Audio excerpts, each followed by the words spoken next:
Dragi naši, u prethodnoj epizodi smo upoznali novu generaciju Toyota RAV4 i između ostalog postavili pitanje koliko je sada ta nova generacija koja je digitalizovana, koja je postavljena na novu Toyotinu platformu, zapravo adekvatan odgovor dolazećoj kineskoj konkurenciji. Kako bi mogli adekvatno da odgovorimo na to pitanje, danas ćemo novu Toyota RAV4 uporediti sa kineskim BYD Seal u DM-i modelom.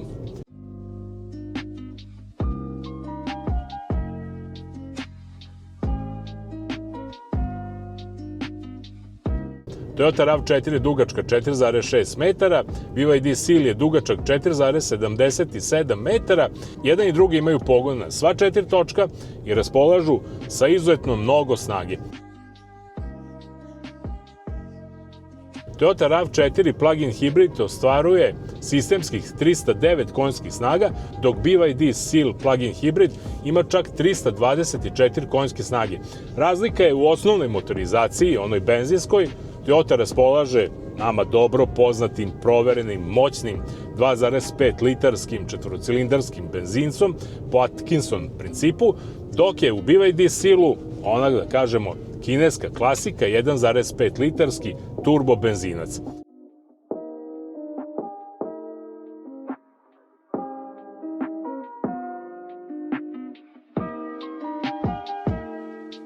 Ono gde su ova dva modela nekako izjednačeni, to je ubrzanje od 0 do 100. Iako Toyota RAV4 plug-in hibrid raspolaže sa 15 konjskih snaga manje, do 100 stiže brže za 5,8 sekundi, dok je BYD Seal do 100 za 5,9 sekundi. Jeste to mala razlika, ali nek ostane zabeleženo. Ono gde je razlika mnogo veća, ključna je kada su u pitanju plug-in hibridi, to je veličina baterije. Toyota sada raspolaže sa novom litijum-ionskom baterijom od 22,7 kWh, dok je kod BYD Seala ta baterija 18,3 kWh. A to znači sledeće, da je njihova sama autonomija na električnu energiju sasvim različita. BYD Seal ima i 15 konjskih snaga više, ima manju bateriju i samim tim i manju autonomiju na električni pogon koja je negdje između 70 i 80 km kretanja samo na električnu energiju. Toyota RAV4 plug-in hibrid u ovoj maksimalnoj motorizaciji može da pređe bez problema 100 do 110 km samo na električnu energiju, što je zapravo i suština plug-in hibrida, da mogu što više da pređu na električnu energiju kada se krećemo u svakodnevnoj eksploataciji po gradu i u nekim međugradskim zonama, a kad krenemo na put da znamo da ispod sebe imamo moćan agregat. U tom smislu Toyota je isto u prednosti zato što ima snažniji, provereniji motor sa mnogo više zapremine koji radi opuštenije kada više nemamo električne energije u našim baterijama.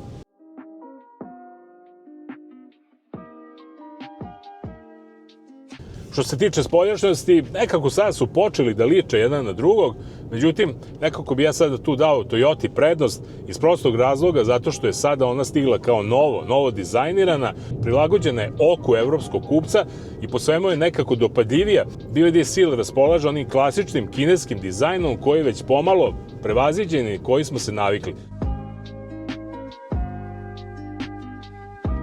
Što se tiče interijera, tu je BYD Seal u nekim našim ranijim testovima odneo čistu pobedu. Toyota RAV4 se u novom modelu vratila na scenu u velikom stilu. Interijer je izvanredan, vrlo kvalitetan, kvalitetni su materijali, nema razbacivanja kao kod kineskog konkurenta, sve je to ipak nekako prilagođeno duhu vremena, ali vidi se mnogo kvalitetnije, mnogo bolje, mnogo nekako dopadljivije i mnogo autentičnije nego što je to bilo kod ranijeg modela Toyota RAV4, a to znači da se i po kvalitetu interijera i onom opštem osjećaju unutrašnjosti približila, pa čak, što da ne reći, za jedan korak nadmašila kineskog konkurenta. Ono gde je Toyota RAV4 takođe glat izgubila, to je digitalizacija kokpita, odnosno digitalizacija sistema u odnosu na BYD Seal. Sada je i tu stvar značajno ispravljena. Digitalizacija je kod nove Toyota RAV4 bila imperativ i ona je sada ovde, možemo da kažemo, dovedena na jedan pravi nivo pripreme za budući autonomni model. Monitor infotainmenta od 19,4 inča u Toyota RAV4 nije onako duhovit i raskošan kao u BYD Sealu, ne okreće se, međutim on služi svojoj svrsi i postavlja onim dimenzijama 16:9 kako priliči ljudskom vidu. Ono gde se Toyota takođe popravila, to je kvalitet sedenja, veličina sedišta. Ovde sada ima mnogo više mesta za čak i korpulentnije vozače i korpulentnije putnike. Dovoljno ima prostora na zadnjim sedištima, pa samim tim što se tiče udobnosti, izolacije i kvaliteta sedenja, Toyota RAV4 je nešto iznad kineskog konkurenta. A to se odnosi i na zapreminu prtljažnika. Kod modela BYD Seal ona iznosi 425 litara, dok je ta zapremina kod Toyota RAV4 nešto preko 500 litara.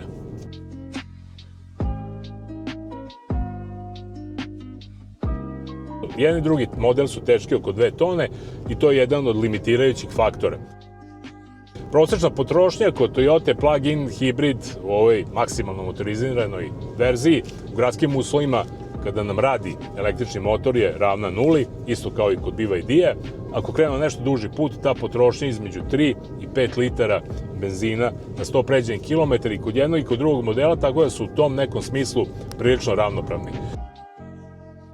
Sve u svemu, u ovom Blitz testu upoređenja nove Toyota RAV4 i već dugo prisutnog na tržištu BYD Seal-a, možemo zaključiti da je Toyota uradila upravo ono što smo očekivali, a to je da je oštro odgovorila i uzvratila udarac kineskoj konkurenciji.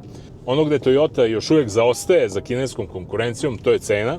BYD Seal, ovako opremljen kako smo ga testirali, košta negde oko 41.000 eura. Toyota je za nekih 10.000 eura skuplja i mogu slobodno reći da ta razlika u ceni ne odgovara činjeničnom stanju da je Toyota RAV4 toliko bolja. Međutim, ovdje imamo još jedan vrlo zanimljiv efekat, a to je efekat druge prodaje. Dobro znamo da kada kupujemo kinesku robu, imamo takozvani kineski rizik, koliko će naš automobil nakon 4 godine zaista vrediti. Kod Toyota RAV4 kupci apsolutno ne moraju da brinu i sklon sam da kažem da ovih 10.000 eura zapravo cena koju će vlasnik Toyota uštedeti već nakon prve ili druge godine eksploatacije.